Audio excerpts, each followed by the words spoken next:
तो प्यारे बच्चों, बहुत बहुत नमस्कार। आशा और उम्मीद फिर से यही है कि आप सब बहुत अच्छे हैं और अपने अपने घरों में सुरक्षित रहकर पढ़ाई कर रहे हैं। बच्चों, आज चूँकि मेरा क्रिकेट मैच था, जिस वजह से अपन को कोचिंग ऑफ करनी पड़ी। तो जहाँ अपन कोचिंग पढ़ रहे हैं उसके आगे से पढ़ेंगे। हमें पढ़ना था निश्चित समाकलनों में प्रतिस्थापन, मतलब जो अपन डेफिनेट इंटीग्रल कर रहे हैं बच्चों, उस पर प्रतिस्थापन वाले क्वेश्चनों किस तरीके सॉल्व करना है। तो पहला क्वेश्चन है बच्चे लोग, ये है 2x upon 7x square plus 2 dx। तो बच्चों, हमको पता है कि डेफिनेट इंटीग्रल जो निश्चित समाकलन है उसमें हमें समाकलन के टोटल पुराने रूल लगाने होते हैं। सिर्फ हमें इस लिमिट को ध्यान देके upper limit minus lower limit last में करना होता है। ठीक है, तो सबसे पहला काम क्या होगा, सबसे पहले हम बोलेंगे बच्चों, माना I is equal to integration 2x upon 7x square plus 2 with dx, है ना बच्चों, और लिमिट है 0 से 1। और हमें दिखाई दिया बच्चों कि ये समाकलन के प्रतिस्थापन का क्वेश्चन है, ये सब्स्टिट्यूशन मेथड का क्वेश्चन है। तो हमें पता है कि x स्क्वायर का डिफरेंशिएशन 2x होता है, तो 2x और dx बराबर क्या बन जाएगा, dt बन जाएगा। इसलिए हम क्या बोलेंगे बच्चों, हम बोलेंगे 7x square plus 2 is equal to t रखने पर, putting 7x square plus 2 is equal to 2t, है ना बच्चों। अब जब भी हम समाकलन में t रखते हैं, प्रतिस्थापन करते हैं, तो हमें क्या करना पड़ता है बच्चों, हमें करना पड़ता है दोनों पक्षों का x के सापेक्ष अवकलन करने पर, differentiating both side with respect to x, है ना बच्चों। तो 7x स्क्वायर का अवकलन क्या होगा बच्चों, 7 कांस्टेंट है, बाहर जाएगा। x स्क्वायर का अवकलन क्या होगा बच्चों, 2x होगा, अब प्लस 2 का 0 होगा।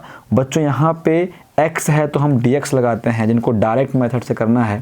x है तो dx लगाते हैं और t है तो dt लगाते हैं। अगर आपको डायरेक्ट मेथड समझ में नहीं आता है तो फिर क्या करना पड़ेगा बच्चों, दोनों साइड हमें d अपॉन dx लगाना पड़ेगा, क्योंकि अवकलन का मतलब होता है d अपॉन dx लगाना। तो ये बन जाएगा बच्चों 7x square plus 2 is equal to d upon dx हो गया बच्चों t। अब 7 बाहर आएगा, x स्क्वायर का अवकलन बच्चों 2x होगा, ये बन जाएगा 14x और प्लस 2 का अवकलन 0 हो जाएगा, इज इक्वल टू बन जाएगा बच्चों dt अपॉन dx बन जाएगा। अभी क्या होगा बच्चों, इस dx को हम यहाँ ला लेंगे, तो 14x प्लस 0 14x बचेगा। तो बच्चों 14x उधर से dx आया तो क्या बन गया बच्चों, dt बन गया। मतलब कि x dx, या फिर हमें क्या चाहिए 2x, कोई दिक्कत नहीं, अगर हम बोलें तो x dx क्या मिल जाएगा बच्चों, x dx बराबर मिल जाएगा dt अपॉन 14। क्या मिलेगा बच्चों, x dx बराबर dt अपॉन 14। तो बच्चों निश्चित समाकलन में और हमारे पुराने समाकलन में, मेन समाकलन में डिफरेंस क्या है, डेफिनेट इंटीग्रल और इनडेफिनेट इंटीग्रल में अंतर क्या है बच्चों। अंतर ये है कि यहाँ तक तो समाकलन में भी हम करते थे, है ना।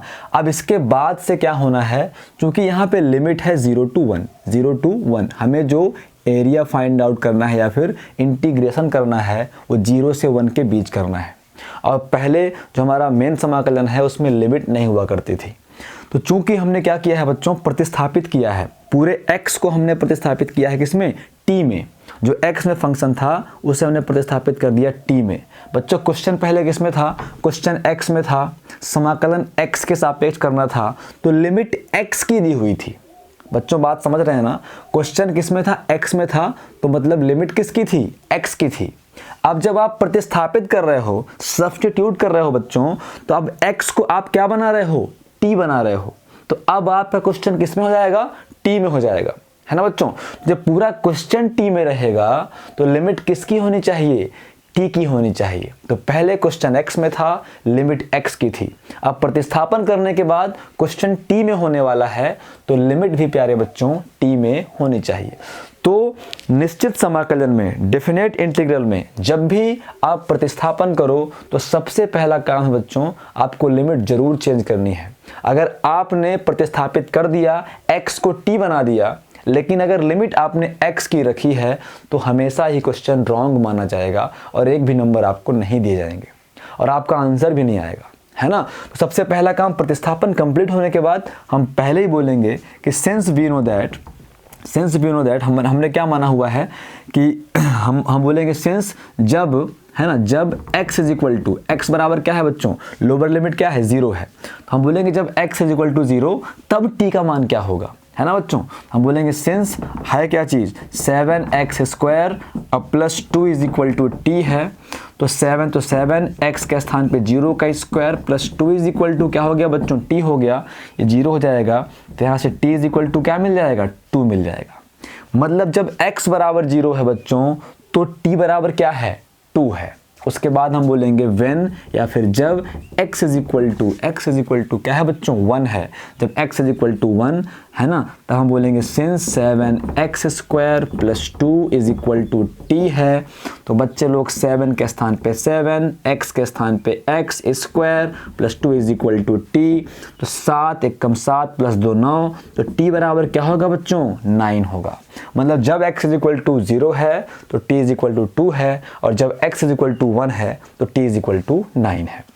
अब हम करेंगे बच्चों प्रतिस्थापित, तो अब प्रतिस्थापन में हमें क्या करना है, लिमिट और प्रतिस्थापन दोनों एक साथ करना है प्यारे प्यारे बच्चों। तो अभी हम क्या बोलेंगे कि सिंस हमारे पास क्या है, हमारे पास है i is equal to integration 0 to 1 है, और 2x अपॉन 7x स्क्वायर और प्लस क्या है बच्चों, 2 है और dx है। अब करेंगे प्रतिस्थापन बच्चों, तो इंटीग्रेशन सबसे पहले लिमिट क्या है, 0 बराबर x 0 है तो t क्या है बच्चों, 2 है, तो 2 कर दिया, x 1 है तो t कितना है बच्चों, 9 है, तो ये आपकी लिमिट चेंज हो गई। अब प्यारे बच्चों आपको पता है कि जो x dx है इसको हमें टच नहीं करना है, क्योंकि x dx किसके बराबर हो गया है, dt अपान 14 के बराबर हो गया है, तो x dx को हम टच नहीं करेंगे, इसके स्थान पे रखेंगे dt अपान 14। उसके बाद बच्चों ऊपर क्या बचा, 2 बचा, तो 2 को उतार दिया, अपान में बच्चे लोग 7x स्क्वायर प्लस 2 को हमने क्या माना हुआ है, 7x स्क्वायर प्लस 2 को हमने t माना हुआ है, तो यहाँ पे क्या करेंगे बच्चों, t करेंगे, ठीक है। अब 2 7 जा मतलब 2 सत्ते 14 हो गया बच्चे लोग। तो अब हमें क्या करना है, कांस्टेंट को बाहर निकालना है, तो i इज इक्वल टू 7 1/7 होगा सबसे बाहर, इंटीग्रेशन 2 से 9 1/t, और क्या हो गया बच्चों, dt हो गया, है ना। अभी हम बोलेंगे कि since we know that 1/x integration 1/x dx बराबर क्या होता है, log x प्लस c होता है। लेकिन बच्चों चूंकि ये डेफिनेट इंटीग्रल है, निश्चित समाकलन है, तो यहाँ पे कांस्टेंट का कोई मतलब नहीं है। इसका कॉन्सेप्ट हमने पढ़ा हुआ है कि कांस्टेंट का क्यों मतलब नहीं होता, तो कांस्टेंट यहाँ पे नहीं लिखते, है ना बच्चों। तो i इज इक्वल टू 1/7 बाहर, और आपको पता है कि जब भी इंटीग्रेशन हो जाता है, इंटीग्रेशन करते हैं, तो समाकलन का चिन्ह जो है यहाँ से हट जाता है, साइन ऑफ इंटीग्रेशन हट जाता है, और अपन ये ब्रैकेट लगा देते हैं और लिमिट यहाँ लिखते हैं 2 और 9, और 1/t क्या होगा बच्चों, ये हो जाएगा log t, ठीक है बच्चों।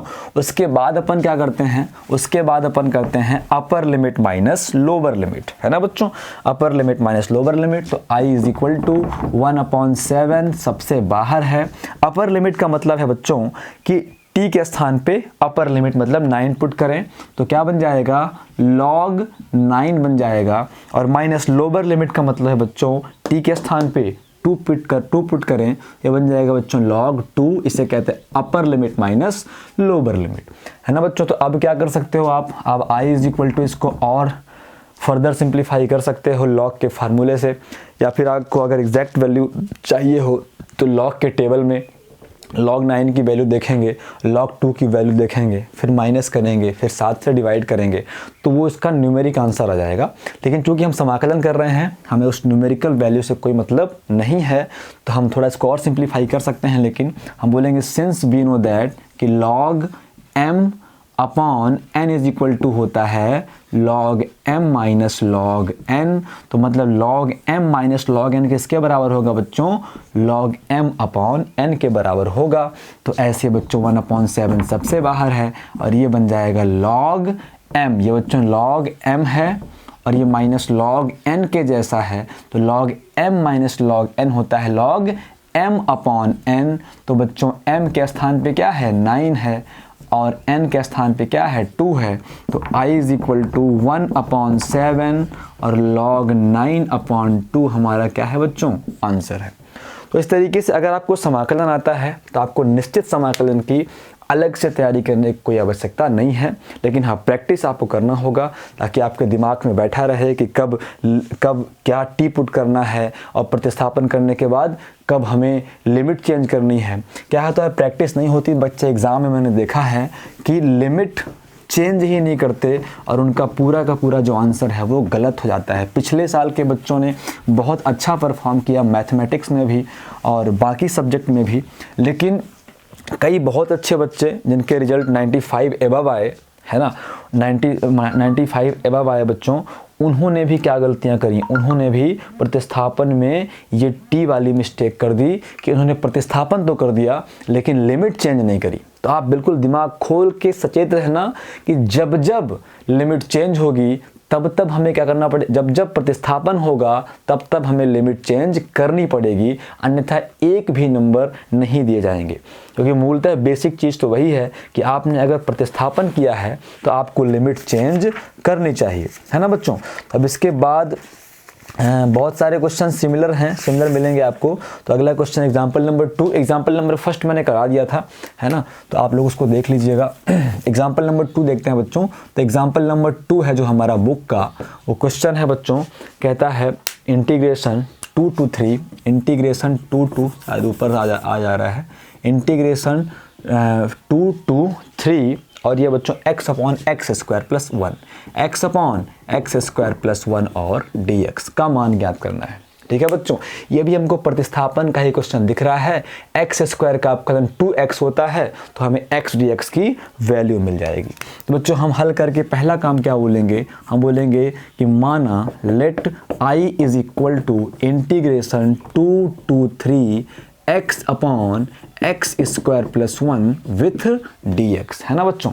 अब हम क्या बोलेंगे, हम बोलेंगे x² + 1 is equal to T रखने पर, putting x² + 1 equal to T. जब भी टी रखते हैं तो डिफ्रेंशिएटिंग बोथ साइड होता है, तो दोनों पक्षों का x के सापेक्ष क्या करने पर, अवकलन करने पर, differentiating both side with respect to x। बच्चों इस बार मैं डायरेक्ट करूंगा, तो x² क्या होता है बच्चों, 2x होता है, 1 क्या होता है, 0 होता है, x है तो क्या लगाते हैं, dx लगाते हैं, t है तो क्या लगाते हैं बच्चों, dt लगाते हैं। तो प्यारे बच्चों यहाँ से x dx इक्वल टू हमें क्या मिल जाएगा, dt/2 मिल जाएगा। अब चूंकि हमने प्रतिस्थापन किया है बच्चों तो हमें लिमिट भी चेंज करनी पड़ेगी। तो हम बोलेंगे सिंस, जब, है ना, जब हम बोलेंगे जब लोअर लिमिट क्या है 2 है, जब x इक्वल टू 2, बच्चों क्वेश्चन x में है तो लिमिट x की होगी, प्रतिस्थापित करके t में उसे प्रतिस्थापित कर रहे हो तो अब लिमिट t में हमको निकालनी पड़ेगी। तो बोलेंगे जब x इक्वल टू टी, तो हम बोलेंगे सिंस हमने किसे माना है, हमने x² + 1 को क्या माना हुआ है, t माना हुआ है, तो x² मतलब 2 का स्क्वायर, 4 + 1 बराबर t बच्चों। तो t इज इक्वल टू क्या आ गया बच्चे लोग, 5 आ गया। ठीक है ना, t इज इक्वल टू 5 नीचे दिख रहा था बच्चे लोगों को, t इज इक्वल टू 5 आ गया। अब हम बोलेंगे कि जब हमारा x क्या है बच्चों, x इज इक्वल टू 3 है, तो हम बोलेंगे सिंस x² + 1 को हमने t माना हुआ है, x² मतलब 3 का स्क्वायर, तो 9 + 1 इज इक्वल टू t। तो प्यारे बच्चों t इज इक्वल टू क्या हो गया, 10 हो गया। हमने लिमिट भी अगर ये बच्चों चेंज कर ली। अब हम प्रतिस्थापन करेंगे, बोलेंगे since I is equal to integration 2 to 3 x/x² + 1 और dx, ये हमारा I की वैल्यू थी। तो बच्चों हम लिमिट चेंज कर दी हमने, तो लिमिट भी चेंज करें प्रतिस्थापन के साथ साथ। 2 के स्थान पे क्या करेंगे, जब x2 है तो t 5 है तो 2 के स्थान पे 5 आएगा, और जब x3 है तो t 10 है तो 3 के स्थान पे बच्चों क्या आएगा, 10 आएगा। x dx को टच नहीं कर सकते भैया, क्यों नहीं कर सकते, क्योंकि ये क्या है, ये dt/2 है। देख लो आप, x dx बराबर dt/2 है। ठीक है बच्चों, अब ऊपर कुछ नहीं बचा तो 1 बचा है अपॉन में x² + 1 को हमने क्या माना हुआ है, x² + 1 को हमने t माना हुआ है तो यहाँ पे t आ जाएगा। और बच्चे लोग I is equal to 1/2 constant है, बाहर जाएगा तो 5 to 10 1/t और क्या होगा dt होगा। अब हम बोलेंगे since we know that integration 1/x dx बराबर होता है बच्चों log x प्लस सी, लेकिन कांस्टेंट का डेफिनेट इंटीग्रल में निश्चित समाकलन में कोई लेन देन नहीं है तो c हम नहीं यूज़ करेंगे। तो बच्चों हमको ये भी पता है कि जब भी निश्चित समाकलन में समाकलन करते हैं तो समाकलन का चिन्ह साइन ऑफ इंटीग्रेशन हटा के ये ब्रैकेट लगाते हैं और ये लिमिट कहाँ शिफ्ट होती है, यहाँ पे शिफ्ट होती है। 1/t क्या होगा बच्चों log t हो जाएगा प्यारे प्यारे बच्चों। अभी आगे बढ़ेंगे अपन, आगे बढ़ेंगे और सॉल्व करेंगे, वैल्यू निकालेंगे। तो बच्चे लोग यहाँ पे जो हमारा i इज इक्वल टू है कितनी वैल्यू आई 1/2, अंदर क्या होगा upper limit minus lower limit. Upper limit का मतलब बच्चों t के स्थान पे 10 पुट करना, लोअर लिमिट मतलब t के स्थान पे जो लोअर लिमिट है 5 पुट करना। तो प्यारे बच्चों एक बार फिर से वही चीज़ आ गई, log m minus log n आ गया। तो क्या बोलेंगे i इज इक्वल टू 1/2 है ना। आंसर देखें log m और log n तक आता है कि नहीं आता, बिल्कुल आता है बच्चों। हमें पता है सिंस वी नो दैट कि log m/n is equal to होता है log m और माइनस log n। तो log m minus log n के स्थान पे हम log m/n भी कर सकते हैं। तो ये हो गया बच्चों log m और ये हो गया बच्चों log n। तो ये बन जाएगा प्यारे बच्चों log m/n मतलब 10/5, सॉरी हाँ ठीक तो है 10/5, तो 5 2 ज़ा 10, तो i इज इक्वल टू बच्चों 1/2 और log 2 हमारा क्या आ जाएगा, आंसर आ जाएगा। ठीक है बच्चों, तो ऐसे आप सारे क्वेश्चंस करने का प्रयास करो और मुझे पूरा भरोसा है कि आप सब ऐसा कर पाओगे। अब मैं कुछ एक्सरसाइज के क्वेश्चन देखता हूँ बच्चों, क्योंकि मुझे ऐसा लग रहा है कि सारे क्वेश्चंस आप लोग बड़े आराम से कर सकते हो। ठीक है बच्चों, क्योंकि ये प्रतिस्थापन में वेरी सेम क्वेश्चन आप सब प्रतिस्थापन में कर चुके हैं। तो अब बच्चों मैं करता हूँ 7C.3 का क्वेश्चन नंबर फर्स्ट एग्जाम्पल बच्चों खुद से करो। समाकलन में वो सारे टाइप हम कवर कर चुके हैं, इसलिए मैंने बोला था कि समाकलन के जितने हम टाइप इंटीग्रेशन में बताते चल रहे हैं उन सभी टाइप को बस दिमाग में रखो कि जब ये टाइप मिलेगा तो किस तरीके से करते हैं, ये टाइप मिलेगा तो किस तरीके से करते हैं। तो समाकलन में कोई दिक्कत नहीं आने वाली। और अगर समाकलन बन गया बच्चों तो कठिन समाकलन बन जाएगा, है ना। कठिन समाकलन बन गया तो निश्चित समाकलन बन जाएगा, और निश्चित समाकलन बन गया तो समाकलन के अनुप्रयोग बनेंगे, और समाकलन के अनुप्रयोग अवकलन बन जाएंगे तो डिफरेंशियल इक्वेशन बनेगा। ये मेरा वादा है आपसे। तो आगे बढ़ते हैं बच्चे लोग, तो एग्जाम 7C.3 में चलते हैं। एक्सरसाइज हमारा 7C.3 है प्यारे बच्चों। उसका जो क्वेश्चन नंबर फर्स्ट का फर्स्ट है बच्चों। क्वेश्चन है इंटीग्रेशन 1 + x², सॉरी उल्टा किया मैंने शायद, tan इनवर्स x/1 + x²। तो tan inverse x/1 + x² with dx। तो क्या करेंगे बच्चों, हम हल करके बोलेंगे कि माना i is equal to integration tan inverse, sorry limit तो पुट नहीं करी, लिमिट क्या है बच्चों 0 से 1 है, लिमिट क्या है बच्चों 0 से 1 है। ठीक है, तो tan इनवर्स x हुआ 0 to 1/1 + x²। पहली ही नज़र में बच्चों, है ना, पहली ही नज़र में आपको पता लग गया कि ये है प्रतिस्थापन का क्वेश्चन, ये है सब्स्टिट्यूशन का क्वेश्चन, है ना बच्चों। इंटीग्रेशन बाय सब्स्टिट्यूशन का क्वेश्चन है बच्चे लोग। हम क्या बोलेंगे, हमें पता है कि tan इनवर्स x का डिफरेंशिएशन 1 + 1/x², 1/1 + x² होता है। तो हमें क्या करना पड़ेगा, tan इनवर्स x को बच्चों t मानना पड़ेगा। tan inverse x is equal to t रखने पर, putting tan inverse x equal to t। तो जब भी हम t मानते हैं बच्चों तो क्या लिखते हैं दोनों पक्षों का, है ना, दोनों पक्षों का x के सापेक्ष अवकलन करने पर, differentiating both side with respect to x। बच्चों tan इनवर्स x का अवकलन आपको पता है, मैं डायरेक्ट करता हूं। तो tan इनवर्स x का अवकलन होता है 1/1 + x²। मैंने बताया है बच्चों x है तो dx लगा दो चुपचाप, और t है तो dt लगा दो चुपचाप। अब बच्चों चूंकि प्रतिस्थापन हुआ है तो लिमिट चेंज होनी है, दिमाग में बैठा लो, भूले नहीं कहीं कभी ये चीज। अगर प्रतिस्थापन हुआ है तो लिमिट चेंज करनी पड़ेगी, ये हमारा जन्मसिद्ध अधिकार है। ठीक है बच्चे लोग, तो इस जन्मसिद्ध अधिकार को पकड़ के चलो। अगर जन्मसिद्ध अधिकार ही नहीं ले पाए, प्रतिस्थापन करने के बाद अगर लिमिट को चेंज नहीं कर पाए तो क्या करोगे जिंदगी में? कुछ नहीं कर पाओगे, है ना। तो आगे बढ़ते हैं, हम बोलते हैं, क्या बोलेंगे बच्चों? जब, क्या बोलना है? जब x इज इक्वल टू 0, अभी x की लिमिट क्या है? 0 है, तो हम क्या बोलेंगे? सिंस हमारे पास है कि tan inverse x is equal to t, है ना बच्चों। हमें t की वैल्यू फाइंड करनी है, तो क्या हो जाएगा बच्चों? t इज इक्वल टू हम लिख सकते हैं एक बार tan इनवर्स x लिख सकते हैं। ठीक है, x की वैल्यू पुट करें तो t की वैल्यू मिल जाएगी, तो हो जाएगा बच्चों tan इनवर्स t के स्थान पे 0। इनवर्स ट्रिगोनोमेट्री सबको आती होगी, तो कैसे सॉल्व करते हैं इनवर्स? ये चेक करते हैं कि 0 tan में किसका मान है। 0 tan में किसका मान है बच्चों? हम सबको पता है, सिंस वी नो दैट कि tan 0 डिग्री, है ना, tan 0 degree is equal to क्या होता है? 0 होता है। ठीक है बच्चे लोग, tan 0 degree is equal to 0 होता है, तो 0 इज इक्वल टू क्या बन जाएगा बच्चों? tan इनवर्स 0 बन जाएगा। मतलब tan इनवर्स 0 की वैल्यू क्या होती है? 0 होती है। ठीक है, तो t इज इक्वल टू क्या आ जाएगा बच्चों? 0 आ जाएगा।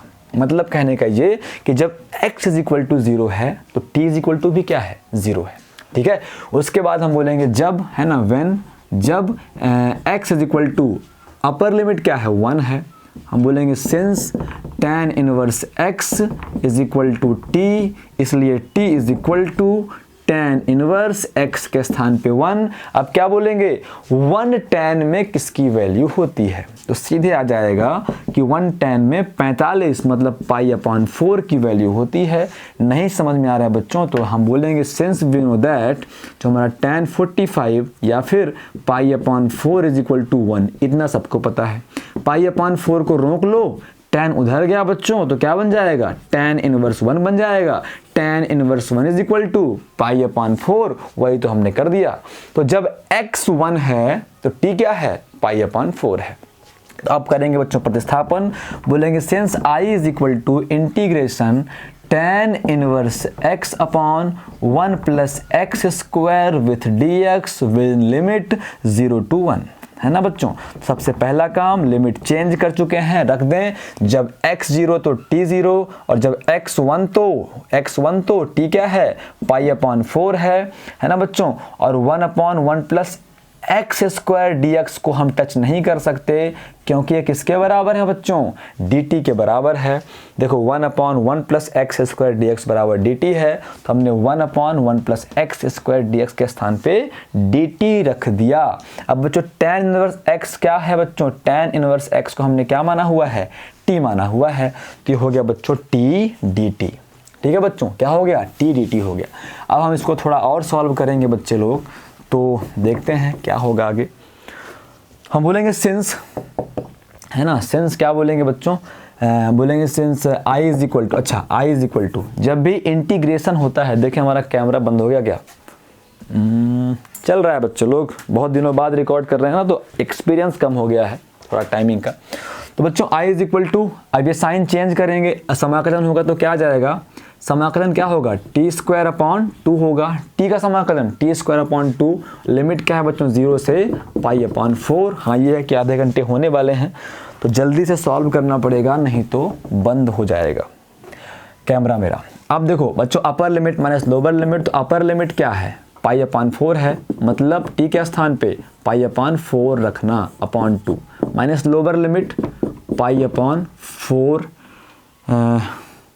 मतलब लोअर लिमिट 0 है, तो मतलब 0 का स्क्वायर अपॉन 2 हो जाएगा। तो बच्चे लोग i इज इक्वल टू, ये होगा π²/4, 4 4 जा 16 अपॉन क्या होगा बच्चों? 2/1 होगा।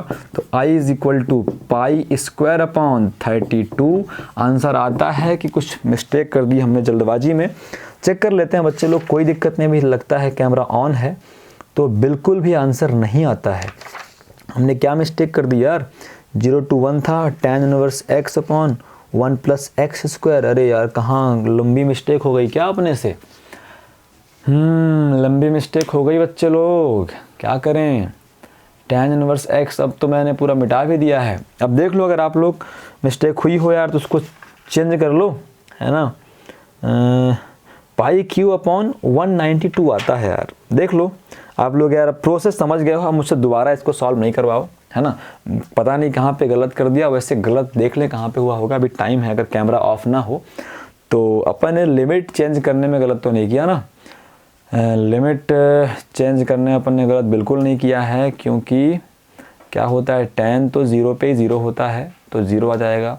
और पाई अपॉन 4, पाई अपॉन 1 होता है पाई अपॉन 4 पे, तो 0 to पाई अपॉन 4 वहाँ तो सही है। और फिर tan इनवर्स, क्वेश्चन सही लिखा है ना यार, सही लिखा है। tan इनवर्स x को t मान लिया तो t, और हो गया बच्चों डायरेक्टली dt हो गया।